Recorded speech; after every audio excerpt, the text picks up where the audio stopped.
Hi, Colvin Crause here. Nice to meet you. Chances are, if you're watching this video, you got a letter from me asking about a property that you have or that you have control over to see if you would like to sell it. Because I'm an investor and I'm also a realtor, and I like to buy houses and I like to help solve problems. So, because I'm a licensed realtor in BC, I legally have to go over a document with you called the Disclosure of Representation and Trading Services. It sounds really scary. I promise it's not too scary. I'll go over it as quick as I can. If you have any questions whatsoever at the end of it, don't hesitate to reach out. I'm happy to answer those for you or point you in the direction of somebody who can answer if it so happens that I can't. So, anyway, here we go. Let's get into it. Okay, so here's the beginning of the form. It looks very much like this, and you can find this online too, by the way. It's all publicly available information.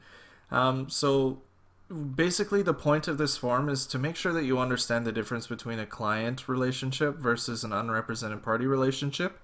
So, me acting as a buyer and as a realtor, I'm going to be representing myself. It's this weird dynamic where, like, I'm the realtor acting for myself. Like, I have to fill one of these out for myself. It's weird. So, anyway, we're going to dive into what that means. Of course, RECBC wants to make sure that you understand the benefits of representation, and please make no mistake, representation can be a real estate agent, but it can also be a lawyer. And so, depending on your situation, that may be an option for you. Realtors want to get paid, lawyers want to get paid. Just be aware of that, but you can also get some benefits from representation. Expert advice is something that you can get. So, the idea, the concept is that a realtor should be very aware of what's going on in the market. Real estate is a very big sandbox to be playing in, so some realtors are better in particular areas than others. Realtors are governed by the Real Estate Professionals, of the Real Estate Services Act. So this form is going to be part of the oversight from RECBC. And then that's the council. So if anything goes horribly wrong with either myself or any other real estate professional, you can lodge a complaint and then they will launch an investigation. And if it turns out that the realtor has done anything that's a little bit unscrupulous or what have you, they will be reprimanded or fined or have to retake the course, etc. So, meat and potatoes, what to expect as a client, what to expect as an unrepresented party. In this particular situation, at this point in time, unless we decide to enter into a relationship where I'm helping to list a property, we're going to be focusing on the right-hand side of the screen. Because at the moment, I'm interested in representing myself to purchase property. So as an unrepresented party at this point in time, I don't owe you any loyalty. I don't have to avoid conflicts of interest because technically, inherently, me purchasing the property would be a conflict of interest. That's why I can't represent you and myself, because how can I represent my interests and represent yours at the same time? It can be difficult. I do not have to fully disclose everything to you except what I'm held accountable to from the Real Estate Council and the Realtor Code of Ethics. And I don't have to keep anything confidential. So if you tell me a bit of information, I can bring it up to a friend of mine or what have you. I'm not obligated to keep it confidential. All of this being said, through the Code of Ethics, I do still have to act honestly and fairly. I mean, it's a fairly subjective area, but I'm not out to completely screw anybody. I'm a real estate professional. I'm a father. I have kids. I do love real estate, and I love to buy and sell real estate, and I'm a real estate investor as well. So we go down a little bit here.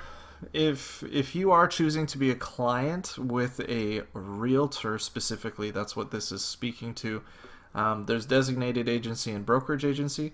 So if it turns out that me purchasing the property isn't really going to fit what you need or what you're looking for, I could potentially help list a property for you or recommend a realtor in your area to do that. And it's going to be designated agency. The reason for that is there was some new rule changes where you can't represent both the buyer and the seller to a transaction. And so when you sign a listing contract, you're really signing up to the brokerage. So if you did brokerage agency, that means, let's say Royal LePage, because that's where I hang my license. If I listed a property for someone under brokerage agency, no one else at Royal LePage could bring a buyer. That's a problem. So it's mostly done through designated agency, and then that specific realtor and or their team, if they're part of a registered team, are the designated agents. They cannot bring a buyer unless the buyer is unrepresented, but everyone else at the brokerage can. I hope that makes sense. Down here, basically what I'm going to go over, oops, this one is apparently already filled out, but basically down here what I'm going to go over is I'm going to say that I've explained the disclosure of representation and trading services, I'm going to explain the legal duties, I'm going to explain the risks of being unrepresented, and then in this particular situation that we're in, I'm actually going to tick this box right here, and I'm going to deal with yourself as an unrepresented party. As explained earlier, you could go out and find your own representation either through a lawyer or a realtor, depending on how you want to proceed. But as for me, I'm going to deal with you as an unrepresented party. I'm going to put my name there, I'm going to sign here and date it. And then down here, you can do the same. RACBC would of course love you to sign this, but they can't make you sign squat. So you can sign this if you so desire. If you do not so desire to sign it, I will simply put in here that the consumer, your name, refused to sign it. And that's completely fine. Yeah. So now that I've gone over the disclosure of representation and trading services, now we can have a conversation about what it might look like if I were to purchase the property. If you have any questions whatsoever, though, about the form, if it didn't answer all of your questions or if it created new ones, reach out to me. My contact info should be on the letter that I sent you.